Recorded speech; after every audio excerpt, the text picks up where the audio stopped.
Hey, welcome back to Kanode Knows. It's been a minute. Actually, the reason it's back is because the one and only Stu Johnson sent me a DM saying that he went back and listened to an episode and that I should do more. And that's all the encouragement I needed. I don't know how it came up, but I decided I was gonna reach out to Darryl Tocco. He's a legendary rider, legendary filmer. I first saw him in Ride BMX Insight, video by Navaz, and yeah, I was always a big fan of his poppy, clean, super dialed style. And then over the course of my career and his career, he became like a prolific, amazing HD filmer, and I thought his style was always super clean. And we get into the history of how he got into it with safety first, and then transitioning from working for Kink full time to where he's at now with the media company. And I think it's super interesting. So without further ado, here's my conversation with the one and only Darryl Tocco. Got a good operation over there, dude. Yeah, the cheap Amaran 100D, and then a like little mini softbox on it. It's nothing too special. And Very then nice. cheap Audio's crispy. cheap LED. Yeah, I'm lucky I hang out with really uh, successful people who just have this shit laying around. Like, homie gave me this arm pace, and then I have an Pretty cool. extra dope good mic too. I'm excited. And then Nice. yeah, I don't know if there's a lot of Zoom meetings in our media creating world. So I was like, all right, let's do it right. I'm actually Yeah, kind right. of I'm ready to like switch up and go. This is my back room in my house. I was living with a girlfriend for a while, a year, and we broke up maybe a month and a half ago. This is my place to come hide, and now it feels weird because I have the whole place to myself. So I might be setting up a studio like out in the actual living room, but Are you using whatever. a real camera right now? Yeah, I got the A7S II with a Canon 17 to 40 on it with the Metabones. Nice. This is the thing I used to film like listing videos with, and it was just laying around. And then upgraded to the A7S III, and I was like, I'm not using this. Like, if I was gonna do BMX videos HD, I would probably bring Yeah, this thing out, you know. nice. Which that's a good first question. Hi, Darryl. What cameras are you using to film BMX right now, dude? There's so many fucking things. uh, Um, yeah, let's start with cameras. Why not? so I recently kind of switched my setup up. About a year or two ago, I bought that little Panasonic that you're seeing everywhere. Um, G. HVX two, no, not HVX. I don't know. Is it a camcorder thing? Yeah. Okay. So I was using Chadwick that just for a did. while. Just I think Chadwick He just got did, yeah. that. Okay. Cool. Chadwick's got one, Z's got one, Dalecki's got one. I think there's a couple dudes. The thing's awesome. It's like slightly bigger than my phone. Um, it's got XLR inputs and all that stuff. And yeah, it was like a really ideal BMX camera. Yeah, is it Um, AG DVX 200? Is that it? that's it. Yeah. Looks like a beast. Um, Yeah, for BMX that makes sense. Are you using that for outside BMX work? no, well, I did bring it to like a motorcycle race or two. Um, just because like it has like a 600x, it's our 600 mil zoom lens Which is and crazy. Yeah. really good autofocus. But you just don't get like the flexibility that you get with like shooting log or any of that stuff. So I actually sold it recently. I sold it to Albert Mercado actually. You sold the Um, Panasonic camcorder that we're talking about? You sold that? yeah, Yeah. yeah. So right now I have the red and A7S III, and that's like my kit. Sick. Um, I don't like bringing the red out for like if I was doing a big BMX trip, it would be questionable. Um, but it's a cool toy, and I'm not doing a ton of BMX right now, so I don't like have it like out in the streets all that much. Um, Dude, I would be so scared to film BMX with a red, Like, yeah, it's just I respect the dudes that are doing it. Like, I know Christian is still out there with it and yeah. stuff like that. But and I've been working on some stuff with Brett Silva, so I have been using it. But I think if I was shooting BMX full time, still, I'd probably just buy that camcorder again. Because I Yeah. think it's So what is your life balance right now? Are you married? Do you have a kid? no kids. No kids, but you're married, I right? I am married, yeah. Good for you. How long now? I Uh, feel like it's been a while. it was November, so Oh, that's not we're even getting a while. there. Yeah. Yeah, we've been together for 5 or 6 years. We have a place in Austin, and yeah, things are Is good with us. is that where you are right now? Yeah. Looks cool. How is Thank living you. in Austin? Are you happy Joe Rogan moved there and everybody's moving there? I mean, I've been here for 10 years now. I kind of, it's one of those places you fall in love with as a BMX kid, coming here on trips and all that stuff. And then I did the California thing for a couple years and thought I was ready for a change. And within a few weeks of moving here, I was like, this is it. I think this is everything I need and want. So yeah, Austin works for me right now, and I don't plan on going anywhere. So Where's your family at? family is in Jersey still. So yeah, I try and make it back to the East Coast a few times a year to see everybody, see the homies, see my family, stuff like that. But yeah, like an East Coast trip sounds great right about now because it's 105 degrees every day here It's as a dummy hot. pure. And it's like wet there. Yeah, I don't it's not. envy Austin Yeah, weather. Have you it's ever thick. been in the Fairmont Hotel downtown in Austin? Yeah, The we had bougie our one, dude. after party there for the wedding. I got to stay there on a trip, and it was I was like, holy shit! Like this is the coolest. I had no idea like how cool of a spot it was. And we were super high Yeah, up. You could see the yeah, whole it's a good city. I spot. was like, damn, this is bougie Austin. I love it. Yeah, that's like rich guy Austin stuff. Yeah, that's definitely hanging out with rich guy stuff. All right, Where are you right now? I'm in Arcadia, like not North Phoenix, just like Uptown Phoenix, 24th Street and Oh, Indian School. I was surprised that you were 2 hours. You're in Yeah, West it's Coast weird. time zone. I think because our we Arizona is the only place that doesn't do daylight savings. So sometimes we're Right, closer to Austin, sometimes we're the same as California. I don't know. Every got time I try and schedule something, I do the exact same thing like I did with you. What time is it there right now? it. So one of the things that I wanted to touch on, I mean, there's like infinity because you've been a rider forever. First question, what came first, BMX or filming? BMX for sure. Um, I started riding when I was like 9 years old. Um, saw some kids in, same old story. Saw some kids in the neighborhood doing it, and pestered my family for a bike for years. And then as I got more into it, I started seeing some of the older guys at the trails. They would bring a camera, even if it was a photo camera, and I was like, "Oh, that's cool. Like, it'd be cool to see what riding looks like." Because Yeah, I didn't have any access to magazines or videos at the time. Um, that's so and all my pure. friends were, what's that? That's so pure. I love it. But yeah, like the guys I was riding with were pretty good riders, and um, they like were super stylish, I thought. And I was like, I wonder what I look like on my bike. Cause you Yeah. don't really know. It feels cool, but you're like, I could be a complete goon. Um, so I think at one point my dad had this like old Betamax that might be before your time. I think it is before my time. Betamax. It was like the pre VHS system. Oh, Um, snap. Yeah, look at that. yeah. So he had like this like big shoulder goofy dad cam thing that he let me start taking to the trails. And then he showed me how to like kind of edit on like two VCRs. No And shit, like analog editing, dude. yeah, super analog. And then he showed me that he could like I could use an auxiliary jack to like put music in there. Wow. Because the beta VCRs were like pretty like tech, like you could really do stuff with them.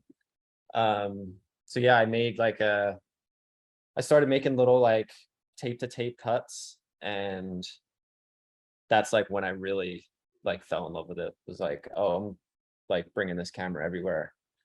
Um, and then yeah, I guess throughout the years, I would say, work with my dad all summer, buy a little Sony Handycam, and then like What kind of just kind of work? Just curious. construction. Okay, sick. And then you Yeah. got a little handy cam. Is that Yeah. so? After beta came mini DV, dude. While you were talking about that and your analog cutting, I'm like picturing fast forward, and here we are, and you can just instantly put HD videos on the internet I for know. the world to see. It's so trippy how far like technology has It's pretty come since crazy. then.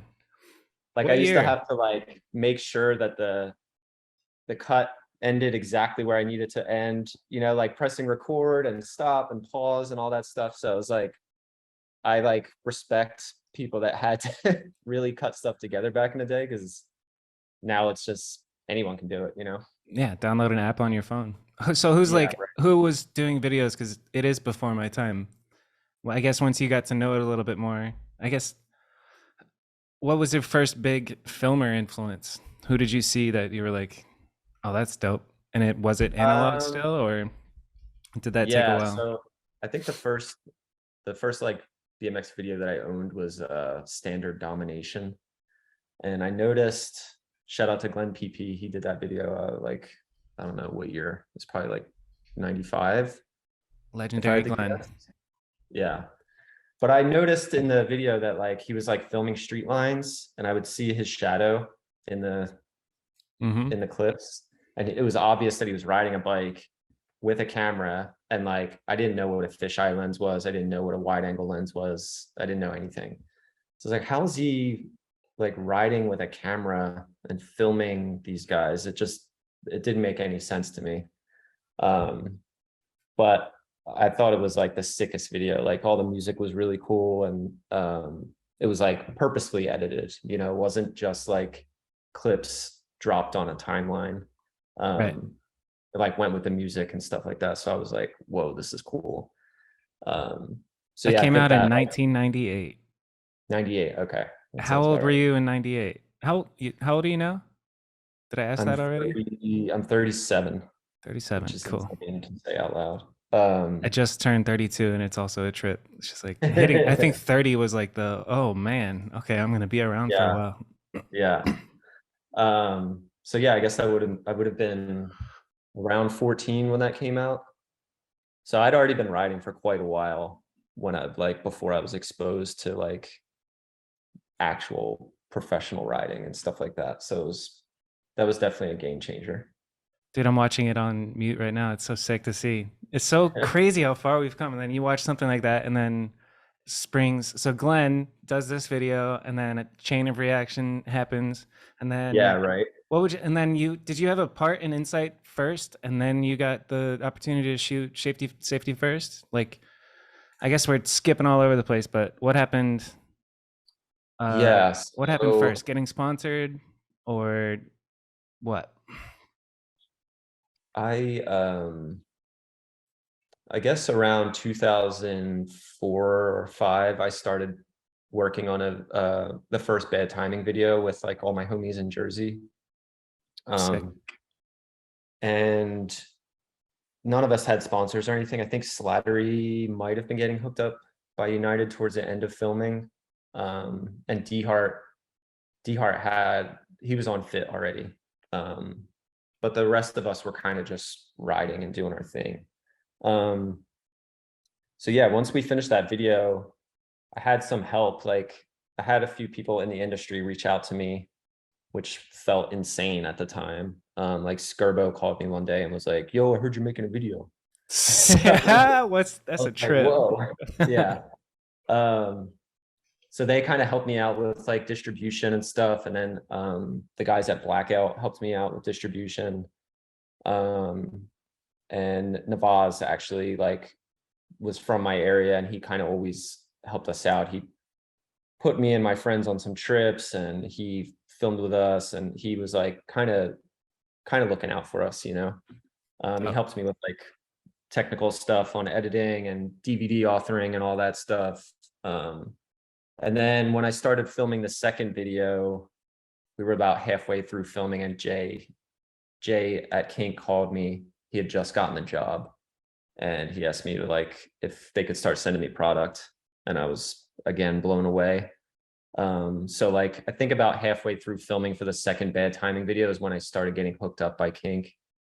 So it's been Kink since day one. Yeah, yeah. Sick.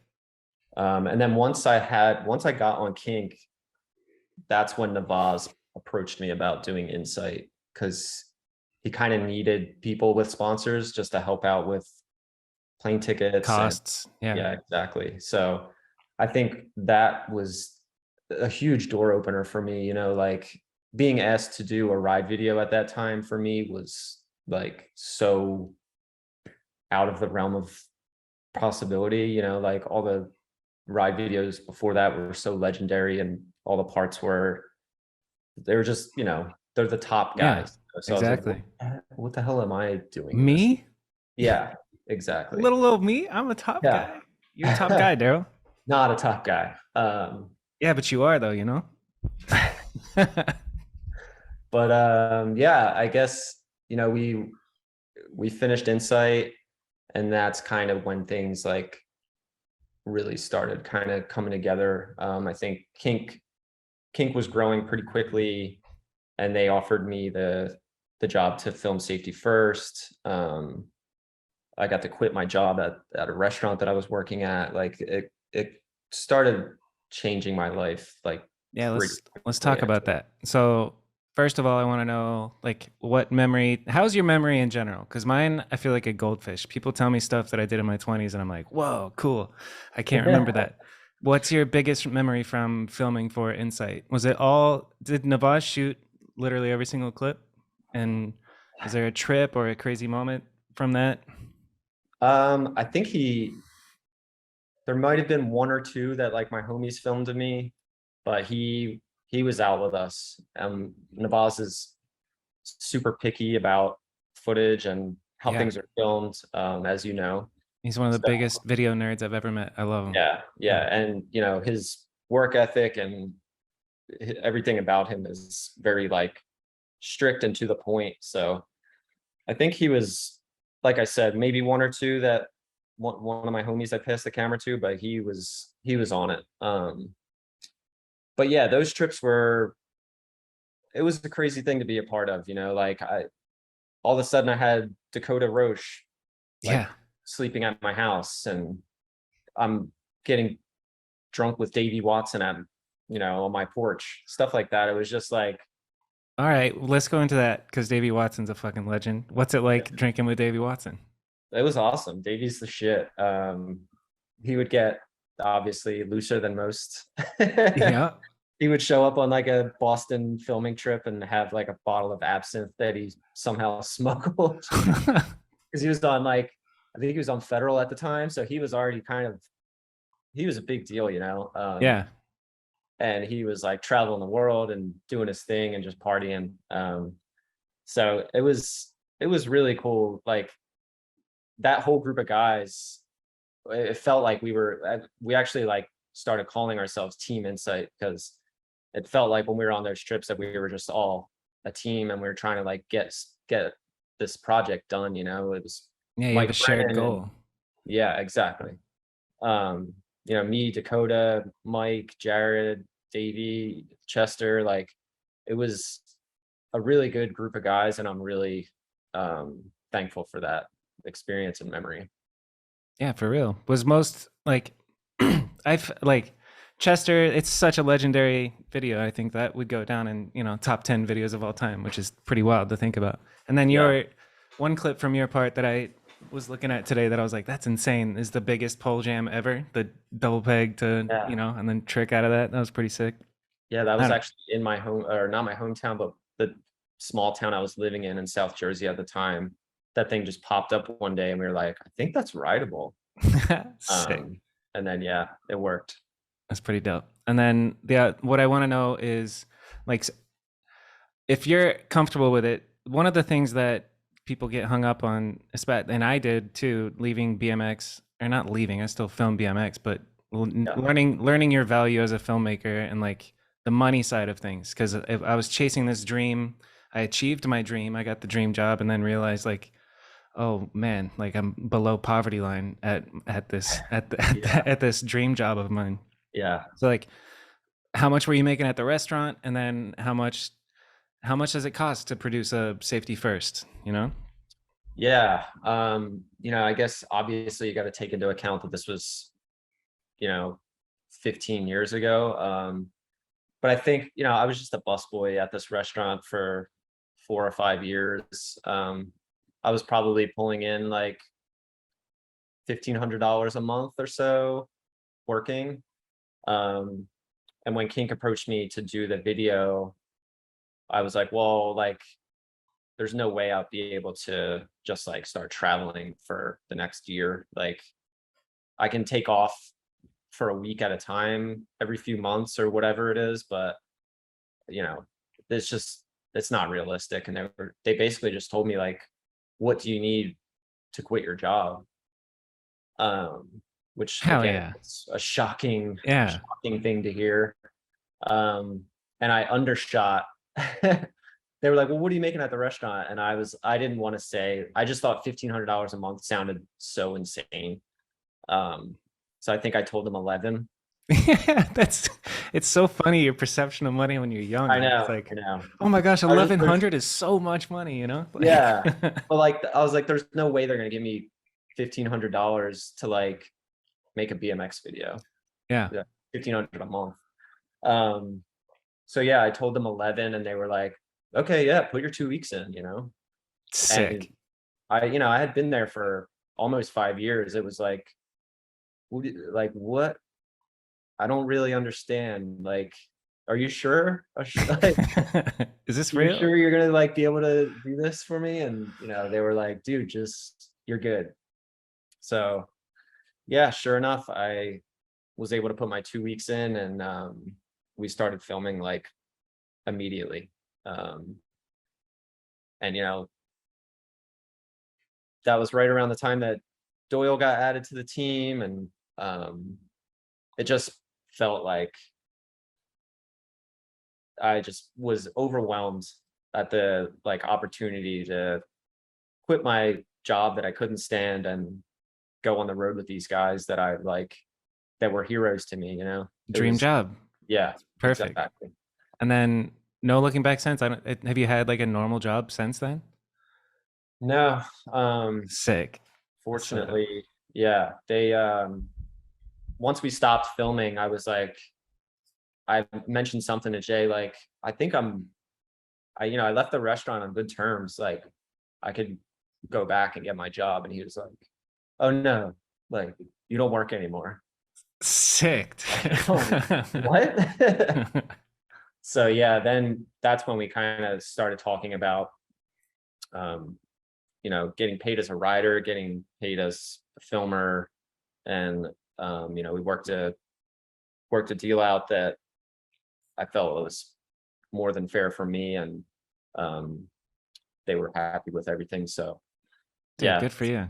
I want to never, know. So, like, the thing that ended up messing me up, and it's like my fault for not taking responsibility for it, but I was young and I didn't understand. I was 1099, and then I didn't even know what 1099 meant. For yeah. I just like when taxes came around, I was like, I'll worry about it next year. Or I filed for Yeah. an extension for 4 years in a row, and then I was in 15 grand of IRS tax debt that I needed to. Yeah. Did they set you up as a 1099 or W-2? Yeah. I was 1099 my entire time at Kink. The Yeah, like, but you were just a responsible human and saved yeah, I for mean, the paying first few taxes. years, I like you, I had no idea what that meant. Yeah. And then, they would send me this 1099 form in the mail, and I showed it to my dad one year, and he was like, oh yeah, like, you got to pay. And I was like, oh God. I don't have any, BMX. That's the problem with BMX for a lot of people, is you get just enough to get by, right? You Right. get enough for rent, you get enough for your food and maybe a few beers. There's no saving. Yeah. I never had any savings. Um, and that goes for my entire BMX career, basically. Like, it never made enough to where I was like, oh, just put this 1,000 in the bank and let it, Yeah. like, that didn't that didn't exist. So yeah, it took me a while to kind of get on that. I think the statute of limitations has passed on auditing me from 2009, thankfully. But yeah, I mean, I've known a lot of guys that have kind of gotten bit later on, and Yeah. it's just, I think it's part of the BMX kind of culture and lifestyle. You feel like nothing can touch me now. I'm good. I'm making money doing what I love.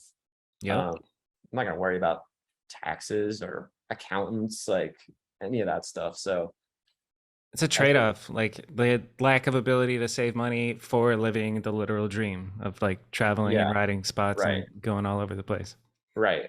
And it's like at the time I remember thinking like, why would they even care about me? Like I make less than $20,000 a year. Like what could they possibly come after me for? And thankfully they never did, but I've had friends that have gotten audited for and they were not making very much money.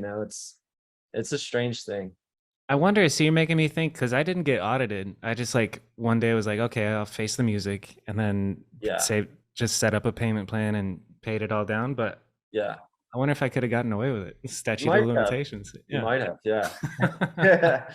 I think when I like the first time I actually went in was after I started like kind of making some money. Like I was getting paid by Kink and Osiris and I had a couple other sponsors, and um it still didn't feel like enough money to save anything.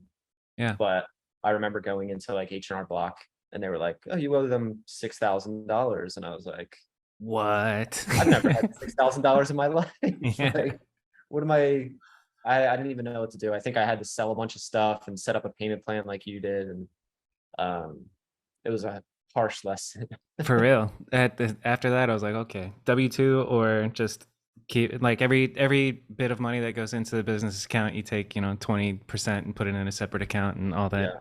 discipline stuff. I started bartering. I would do a monthly social media shoot once a month in exchange for CPA and his bookkeeping services.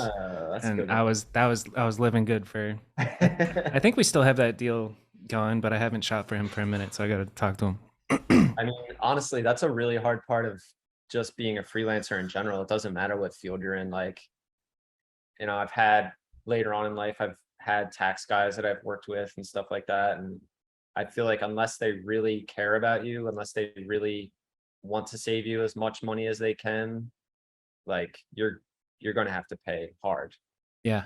And you really do need someone that's like understands what you do for a living, understands your expenses, what type of lifestyle you're living, all that stuff. Because it's really complicated and it's really hard to just dive into that world and not really know what you're doing. It's so scary. It's a lot of learning. I had the comfort of like being able to live. I moved back in with my parents, so I had this like safety net of like, okay, I don't owe rent, but I owe $1,000 a month to the IRS. So I was Yeah, like, and then that's when I was starting my freelance thing and hustling, and I did pretty good for my first year. I made 75 grand in a year my first time doing whoa. freelance. Yeah, and I was like, Dude. wow, this is fire.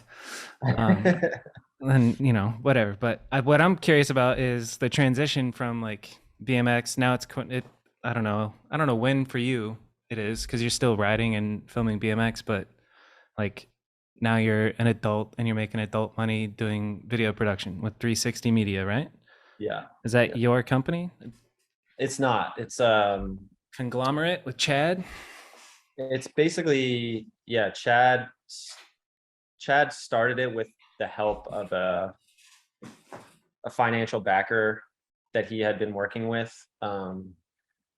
Basically, a client of his was interested in starting a media company. Sick. And he approached Chad with this idea like, hey, I want to be able to help you expand your business and what you do. And then Chad basically agreed to it, but he, told him like, if we're going to do this, I need my team in place, and we're going to need several people to be able to keep this thing floating. So yeah, he approached me kind of midway or maybe like the fourth quarter of last year, about doing this, but he knew it would be a big change for me, and that there's no way I'd be able to just like jump on kink trips whenever I wanted to. Yeah. Um, so yeah, it was kind of just like, you can come do this with me, or you can continue to like freelance for me on the side, or like you can stay with kink. Like, the decision was mine basically. And yeah, I mean, it's the hardest decision I've ever had to make, is telling Jay that I was going to be leaving kink, Damn, I didn't know that. I thought you were still just part-time with Kink.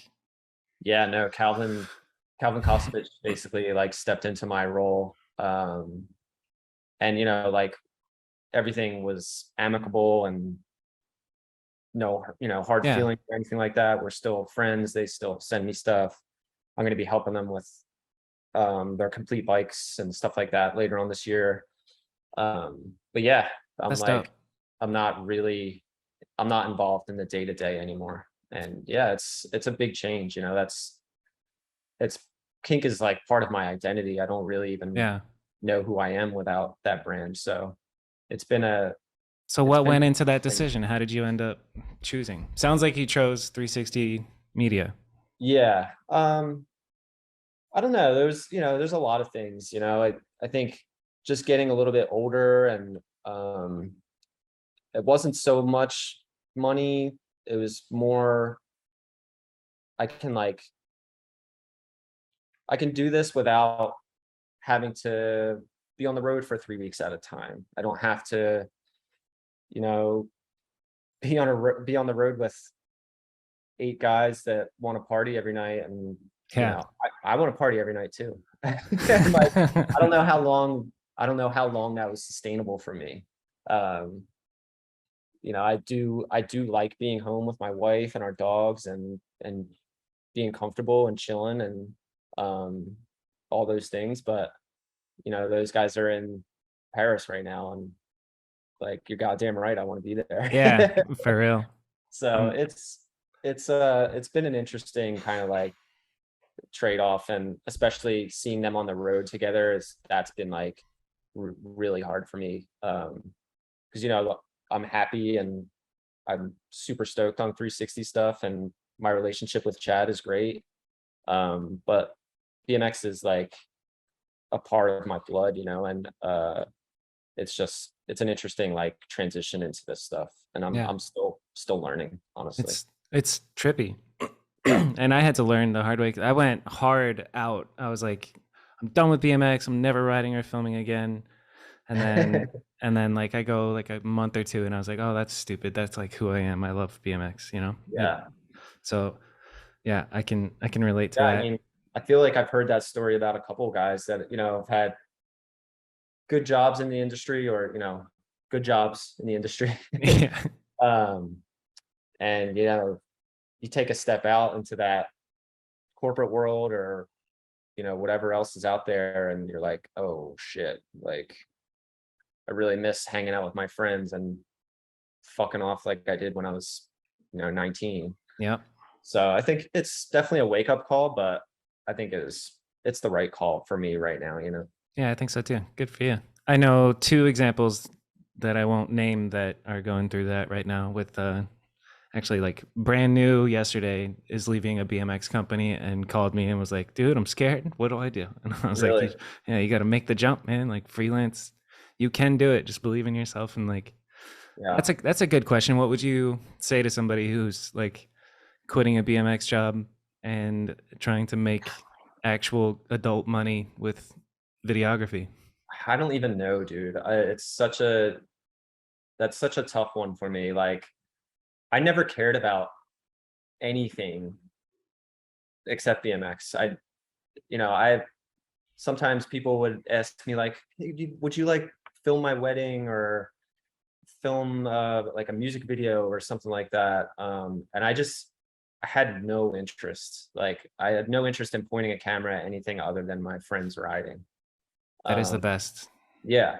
Yeah. And I guess, maybe 5 years ago or so, Devin Hutchins asked me to help him film like a YouTube activation for South by, and that was the first time I like really pointed my camera at anything else. And as soon as like as soon as we started shooting, I was oh, like this is pretty sick. Yeah. I was like maybe I do want to try other stuff, you know. So I feel like I was really, really lucky in the sense that BMX taught me so much, even from a technical standpoint. You know, I learned a lot about how things need to be shot and composition and, you know, tech specs on cameras and all that stuff. Yep. So I think it afforded me the ability to just kind of like jump into other stuff kind of seamlessly, you know, like to me, editing a party or something was so much easier than like putting together a rider section, you know. Yeah. Yeah. Oh, just like whip this thing up. Like Yeah. this is so easy, you know. It's cake. Right. And like I don't know if that's just because my heart's not in it and I'm just gonna slap this thing together. Or if That's it's totally it. It's because you yeah, care way more about how the BMX riders section like feels and like right. what order the clips are in, what the first Yeah, clip is, what song the song choice alone takes, you right, know, a long right. time.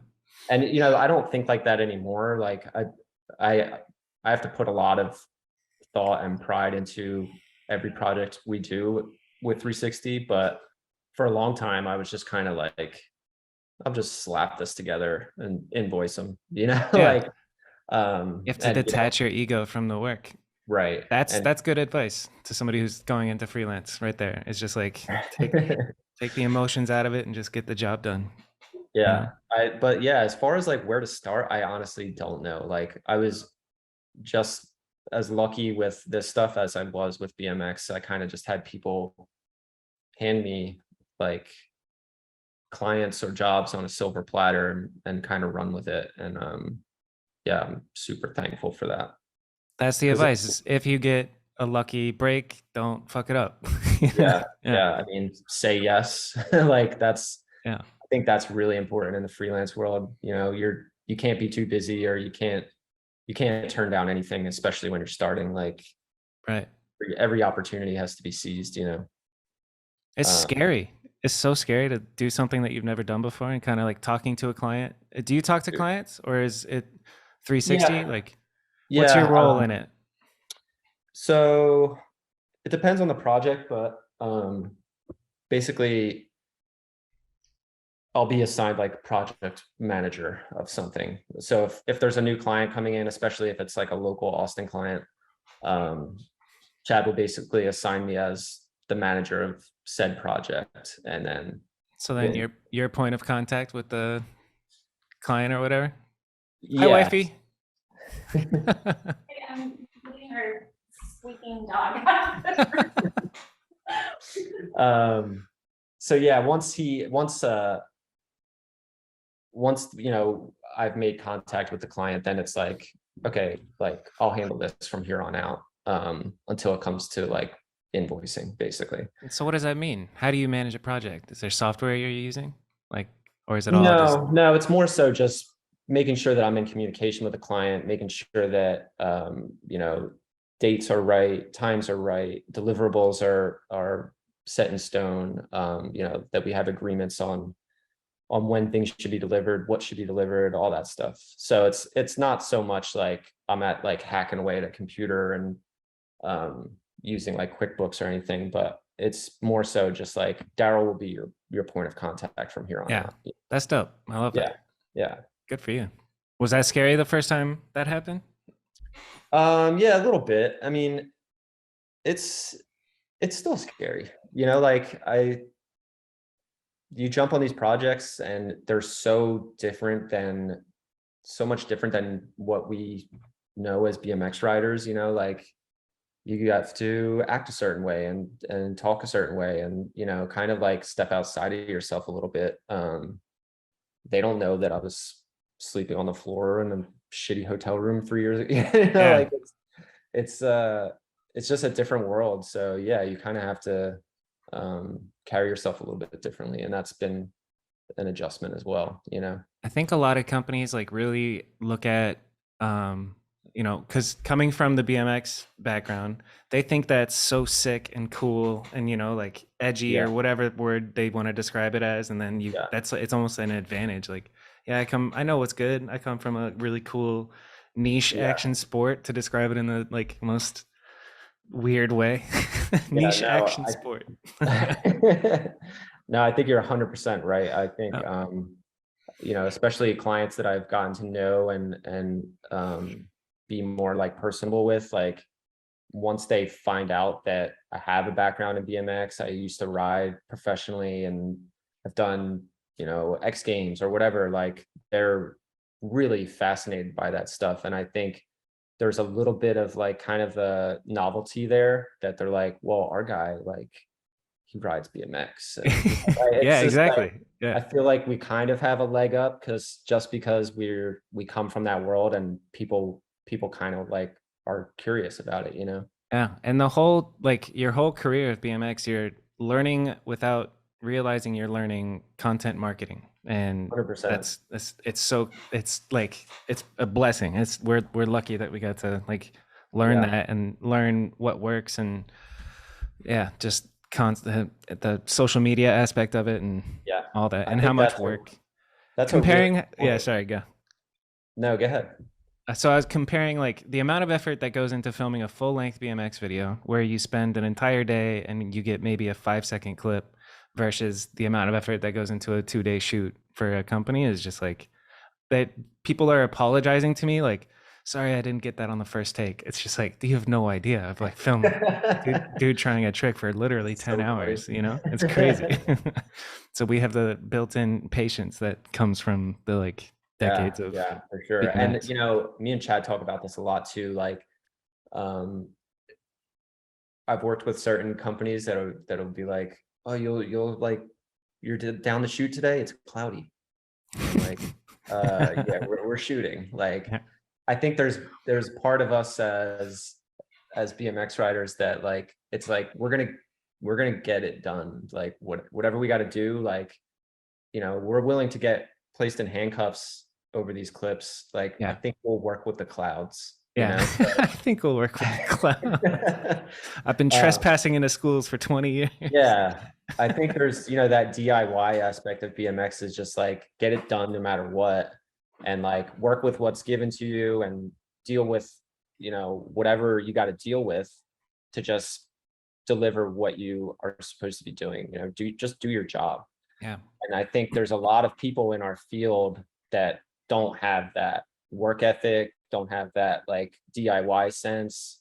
They're just like kind of robotic about shooting and being behind a camera. Yeah, but they could tell you the difference between 8-bit and 10-bit, and like Right. it's just like, dude, that doesn't matter at all, you know? Like, there's a lot of people that have learned just in Arizona that know a lot about cameras and how to set up a beautiful shot and how to color grade, but they have no idea how to talk to a client or like put Yeah, yourself in the client's shoes and see like what would be more impactful. Or right. pricing is a whole nother thing where it's like, do you do a day rate? Do you do value based pricing? Like, how does 360 do it for pricing? Oh, that's a really tough one. I think It it sure depends on is. yeah, it definitely depends on the project. But generally we do a day rate system and then kind of we even do day rates for editing. So like if we have a 3-day shoot and we know the deliverable is, you know, 1 4-minute sizzle, but also, you know, 5 social cuts or whatever, that would probably be 2 editing day rates, 3 editing day rates. Yeah. Um, so yeah, we kind of cut everything into day rates, but if it's a large project or something that we're going to be shooting for 2 weeks, you know, it's like you can't just charge a day rate for 30 days, you know. So I think for the bigger projects, you kind of have to come up with like a fee that makes sense. But in general, you know, our shoots are 1 or 2 days. So we're usually just day rate, equipment, editing, all that stuff. And Who's then coming up with the ideas? Like, who's storyboarding or like You know what I mean? Like, what's the latest example? Are you directing people and what they're saying and all that, or is it like montages of? Because I saw you're doing, motorsports. I know you got Yeah, Tristan out there shooting photos. So 360 Media is photo and video, and it's a package deal to yeah, cover an yeah, event. It's yeah, pretty dope. yeah, yeah. It works out really good. I'm currently doing like Royal Enfield's flat track season, so I'm basically following one guy that's their flat track racer, and each race I make like an episode out of the race. So I'm not really directing him. I'm more just there as like kind of a documentarian. Right.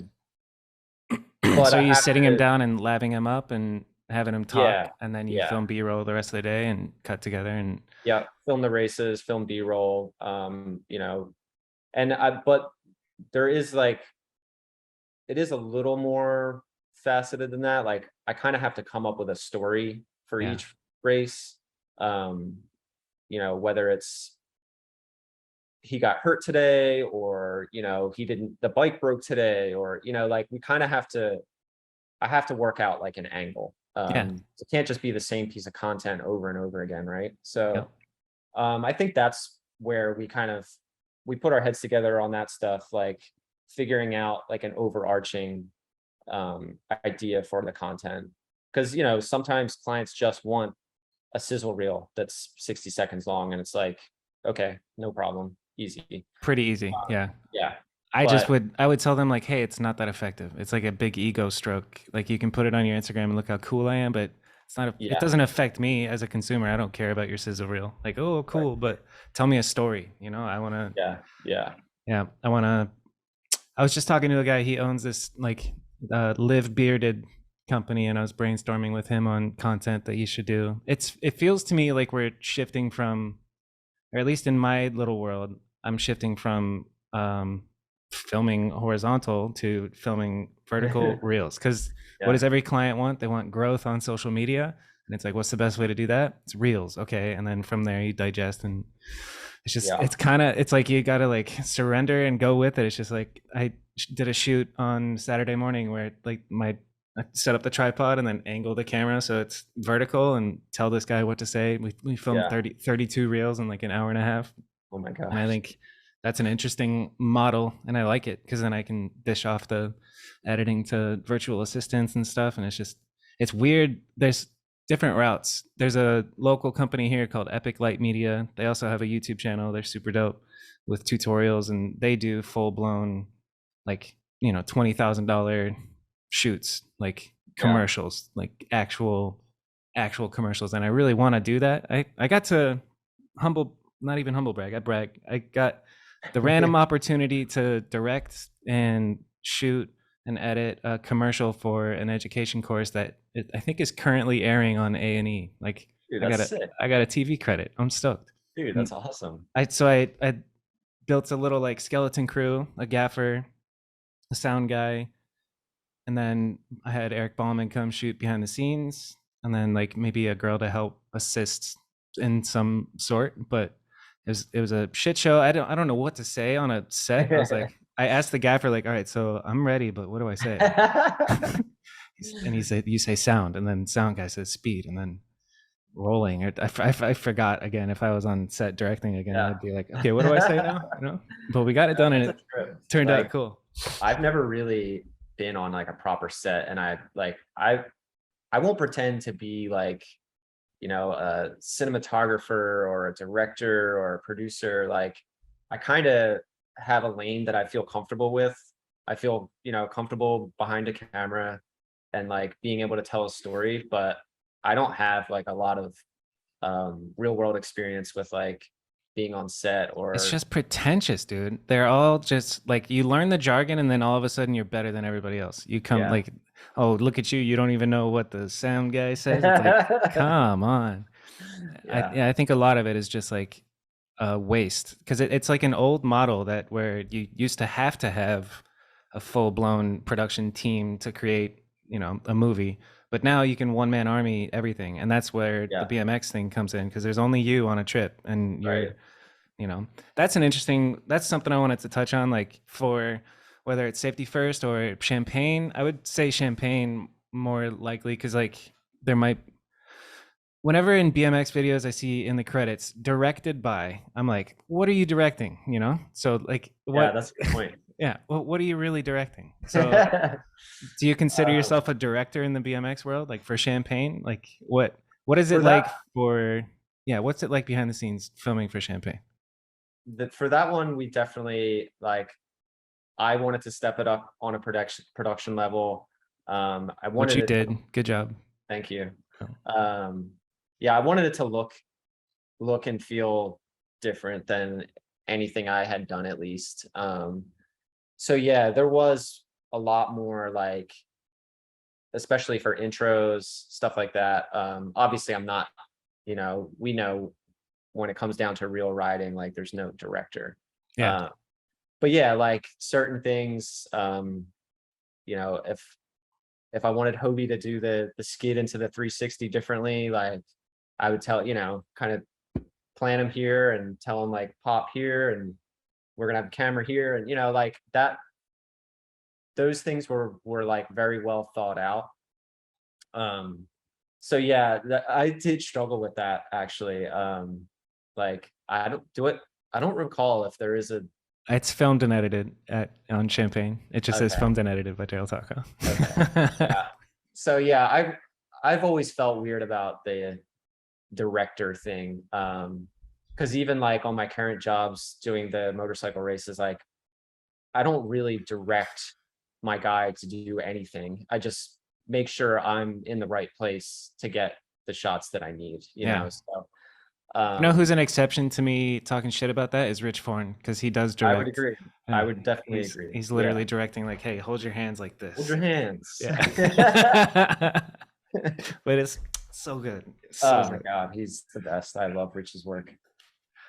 I bumped into him at Nora Cup when it was in Austin when Mediocre at Best got nominated, and I ran up to him like a fangirl, like, "Oh my God, Rich Forn!" And he knew who I was too, and I was like, "Get the fuck out of here!" He bought me a drink, and I love you forever, Rich Forn. He's a good dude. He's like a mysterious enigma, For sure. He's definitely low-key an dude. interesting cat. Yeah. All right, so let's see. There's this mess of notes that I have, but since we were talking about Champagne, I want to tell you that I'm very jealous that you put Freddie Gibbs in a full length. I think before I wanted to. I've been wanting to do that for a hot minute. What was your favorite location that you guys traveled to for that trip or for that video? It's a good question. I think the Germany trip, we did like I don't know, we did 2 weeks through Germany, with everyone. That's amazing. And it was, yeah, I think that would be at the top of my list. We were in Frankfurt for a while and we rode with the Chow dudes, which I don't know if you've met any of those guys, but they're, in my opinion, the coolest. I know the crew. I think I had a sticker at one point. Jerice, Arnaud. Is it Arnaud? Yeah. Bruno, and like their whole vibe out there is what I think of when I think of like crew BMX. They're mobbing around, they're drinking beers, they're filming, they're having a good time. Like it's just normal guys that are like exceptionally talented at riding, and they're all insanely good. Is Alex Valentino? Is that Chow? No, that's French. What is Alex Valentino's thing? Anyway, feel embarrassed right now. Yeah, me too. I should know exactly what it is. But yeah, those dudes were just amazing to hang out with, and they showed us everything. We partied with them every night. It was just like, it really made the experience that much more welcoming and obviously productive because they were showing us all these amazing spots. So that's what you need if you're gonna go travel. It's hard to like find spots, go to a new city. I mean, it's not hard, but it's way better if you have a local plug. If you're really, invested in a trip as a company and you really need these trips to be productive, it can be tough if you're just kind of winging it, and we've done that hundreds of times, but you definitely gain an advantage if you have someone that's helping you out, Yeah. By the way, Alex Valentino, I just remember it's Mary Jade, and of course, it. like we should both be embarrassed for not knowing that off the I top of know, our head. the sickest. So what's it? Okay, the other thing I wrote down is so next to Freddie Gibbs, AG. What's it like filming with him, and what was what's it like filming with AG? What's his full name even? His full name is Augustin. Augustin. I don't know if I don't know. I don't know if I need Augustin Spanish. Gutierrez. Yeah. Yeah, Um, because he's he, like one of the newer hot yeah, motherfuckers. yeah. He's the sickest.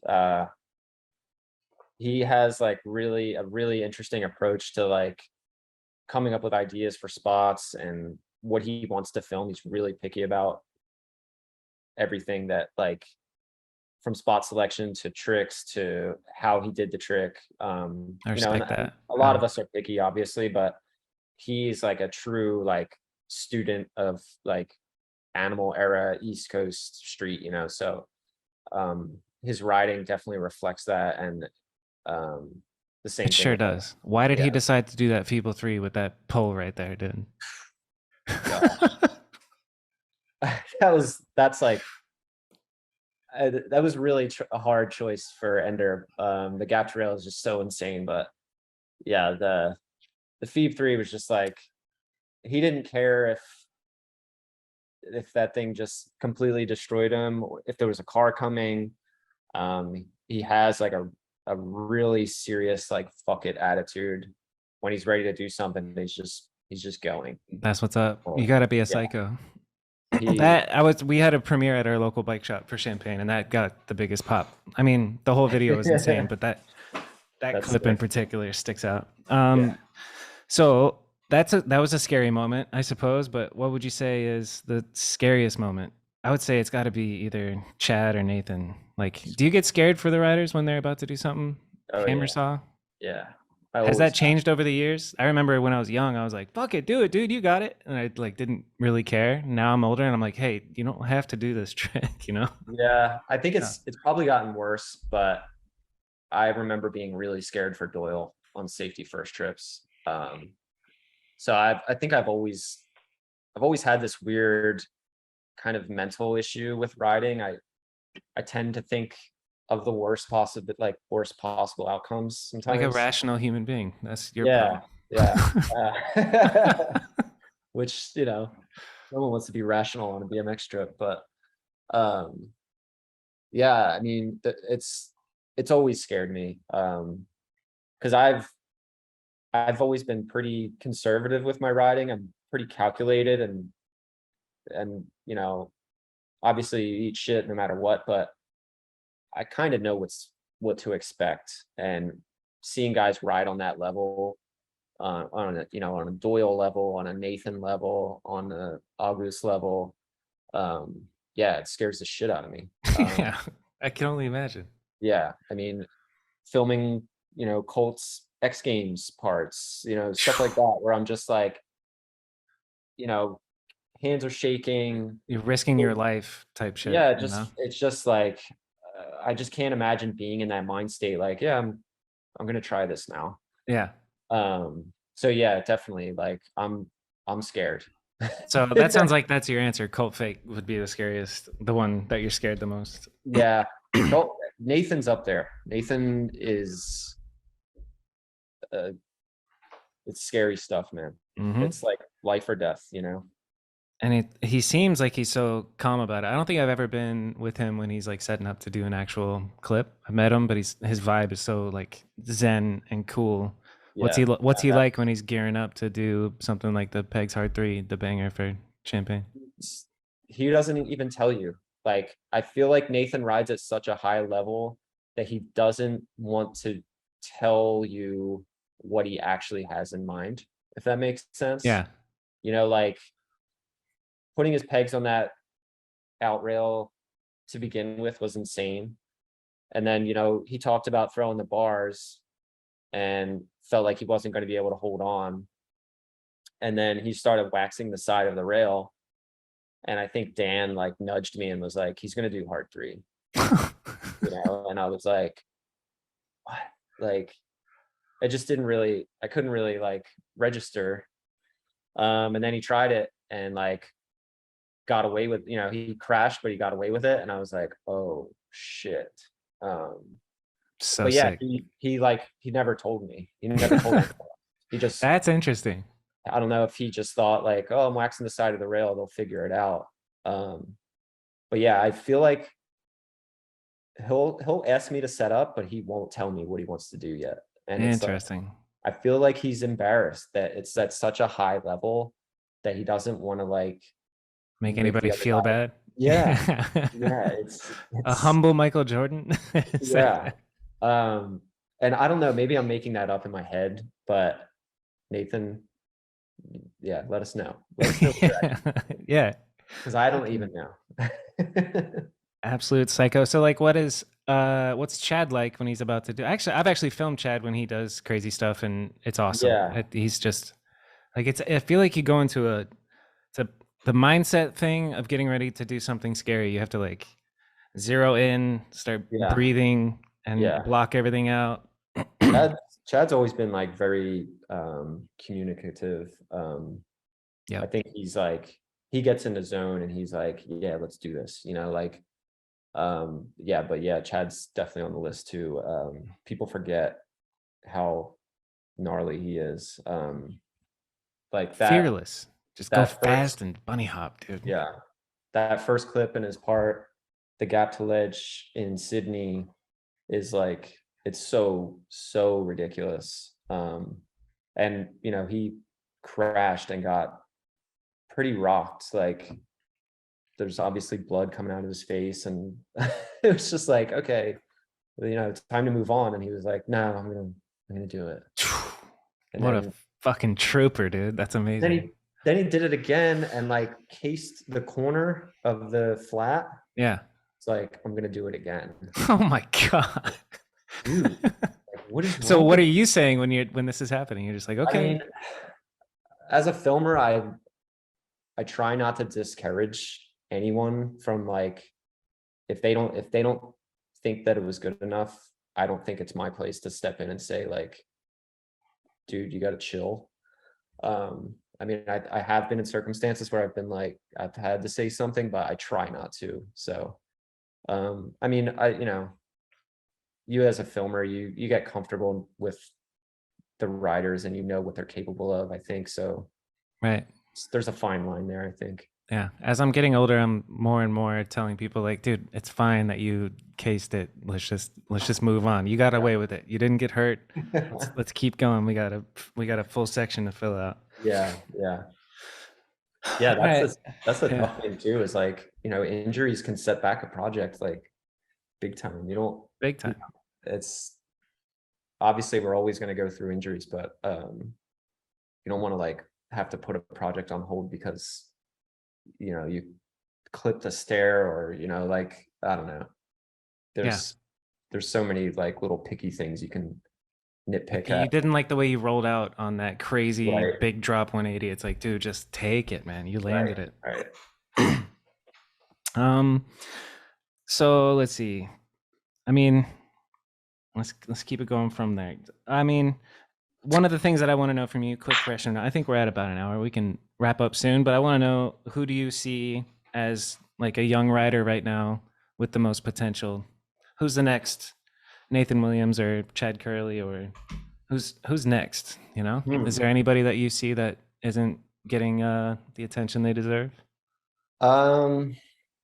Well, I mean, obviously, this is someone that I don't need to say their name or even talk them up, but I think it's pretty obvious right now that Lewis is like next in line to inherit the throne from Garrett at this point. 100%. That video was so fucked. I mean, I watched that in bed the other night with, you know, while my wife was watching TV, and she was like laughing at me of how vocal I was. Like, I haven't reacted that way to to a BMX video in a long time. Same here, except I was just with my dog, so he just looked at me like, "What are you doing?" You know. But I was screaming at the TV like, "What?" Yeah. I mean, if there was any doubts, I mean, it's not, like I said, it's Lewis. Everybody's aware. He's got the accolades, the video parts, the X Games medal. I'm not saying anything new here, but I think I think he solidified who he is with that part. I didn't know if he could outdo his Channel Trace part. You know that Right. yeah, like Yeah. that was so good. And then the thing that I love the most is he's so nice. Like I hung out with him and Yeah. I was like, dude, let's Great take a dude. selfie. And he kissed me on the cheek. I was like, I fucking love you, dude. He's hilarious too, man. One of the funniest people I've ever been around. He's He amazing. really is. And it doesn't seem like a, pretentious douchebag that, Complete he's opposite. not full of himself. He's for the boys. I wonder what it's like filming with him. Like so I'm gonna talk to Ben too. I hit him up and said, let's do a podcast this week. So Awesome. I'll dig into what it was like to see just hang out with Lewis Mills on a filming trip. Yeah. I shot with him on we did an eclat trip together in Kansas City a couple years ago. Oh, sick. What's it like filming Lewis? I just assumed you hadn't. Yeah, no, we had that one trip together, but yeah, he's awesome. He's just completely in control of him, like of his riding. It's like a special thing watching him ride and watching him like film. How do you think you get to that level?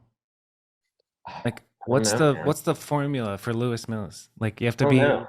genetically athletic and coordinated. So like you're, I don't know, doing sports or riding as a kid. I feel Yeah. like a lot of bike control comes from like racing days and, going to like being Yeah, able to pump right. around a track. So that's good to do. Like if I wanted to breed my son to be like, the next Lewis Mills, like strap him up with a helmet and have him learn all the tricks in the skate park and then study the greats and see what their trick selection is. Cause I think that's kind of, that sounds corny, but I think that is like what happened with Lewis. Like he was a skate park kid, if I'm not Yeah. mistaken. You Yeah. learn every trick and then it's like you get all of your paint on your what's the painter's thing called where you take it from here and put it on the canvas. It's like Oh, an I easel. forget. No, not an easel. Some sort of shit. So you have all your tools and then you can just make your art. Like Simone can do every Yeah. single trick, but he just Yeah. decides to do his artful tricks. It especially rings true with Lewis because he is a painter. Yeah, exactly. But we got to figure out what that term is for that Got to thing. be talented that thing at that they everything hold. he does. Yeah, just generally good at every fucking thing. All Yeah, right, so I didn't even know about his painting stuff, and then I remember Ty was on the trip, and he's like mentioned something about Lewis painting, and I was like, "Oh, what does he paint?" And Ty was like, "You don't know?" And I was like, "No." He was like, started showing me his paint Instagram, and I was like, "Oh, he's legit." this kid's like a freak. Like he can do anything he wants." Yeah, I'm so happy. And then the footage of his homies celebrating the X Games gold is So cool. The video is so perfect. It's literally perfect. They nailed it. And the part that like I freaked out the most at was just like, there's more. Like it was like 6 minutes in, and then the song changes or something, and I was like, I literally what? said that out loud. I was like, after he did the gap over the wall to Feeble, I was like, please, like, just stop. Yeah. It's still coming. All right, next rapid fire one would be if you're going on a BMX trip. You can bring one camera, one lens, and one accessory to be the filmer. What are you gonna do? What do you bring? One camera, one lens. Yeah. Oh man. I guess the lens that's built into the camera, because I just thought of my answer as a VX, and the lens would be the fisheye, so that way you can still have both. But yeah, in this HD day and age, man, that's tough. Yeah, I mean, hold on, pause. I gotta take this real quick. Sorry. Hold on, give me 1 second. So one camera, one lens, one accessory. I think I'd have to go back to the like HMC Whale Eye. That's a good choice. With the mic. Yeah. That's the best you can do. Can't be a DSLR. Did you ever learn whips from your 2008 interview where you said, I did. I've landed one tail whip in my life. It is documented, so I have the proof. But no, I never fly learned out or what? Yeah, like a quarter to wedge hip. Tight. Yeah, Congrats. I got one. I've never landed one myself. I did one bar spin in my life and I was like, yes. Really? Yeah, bar spins are not easy for me. I don't understand. I had the whole Sabrosa team like cheering me on, and I'm like riding a very mildly uphill at double ditch, just on flat ground, and sent it a couple times, and I was like, oh my god, I can almost did it, and then my hand slips off, but I still get to pedal away, and the whole team went crazy for me, and that was my first ever and Nice. only bar spin. I've said it out loud that I want a bar spin for my next video part, which is hopefully ending this year. So I gotta muster up the gumption. Are you gonna have a part in the new Mediocre? Yeah, Mediocre at Best 2 will have me in it. So far, I have a minute and a half, and there's like a couple of scary things that I want to knock off, and then kind of like, listen, I'm not gonna do scary shit anymore. And it comes in waves of like, I'll be on it, motivated, go to the skate park, practice, go get clips and stuff, but then I turn into filmer mode where it's like I can't really do both. I can't go out and like sit there and film somebody for an hour and then just like turn it on and go ride. It's pretty tough to do. Yeah, it is tough. Okay, next question would be, who's the GOAT? Oh man. I mean, at this point, I don't really think you can argue with Garrett. I don't think so either. Yeah, it's just he's been doing it for too long. He's just been killing everyone for too long, and he doesn't stop getting better, which is like, no, he's like still progressing. Like I still feel like he's in his prime, you know. It's amazing. Yeah. My dad had a quote. He's like, so my problem when my mindset thing was like, I got sponsored and then I was like, oh, I reached it. And then I stopped progressing. I like that. And that's a bad way to look at it. And then my dad would say, if he who stops getting better ceases to be good. And I was like, thinking back and putting those two together, I was like, damn, that's facts. You know, you got to keep progressing. Yeah. Some old wisdom. He's still doing it. So no. Two more questions. What kind of dogs do you have? I have two little rescues. They're little mutts. They probably got some schnauzer, some poodle, some. So little cuties. Yeah, they're just little fur balls. Sick. Next question. What are you gonna do for the rest of the day? I am going to film with Brett Silva in a half an hour. Sick. Yeah. You just working on a part for him for something? Or just a side project? He rides for a seltzer water company out in Austin called Rambler, and we're working on a video part for them with it'll be like a Rambler Sunday collab video. Dope. Brett's one of my favorite people in town, and we've been wanting to work together on something forever. So he's definitely one of my favorite writers, especially like the way he's changed over the like past 4 years. Like he's added something, this magical element to it. Like just I love powerful and fun to watch. Yeah.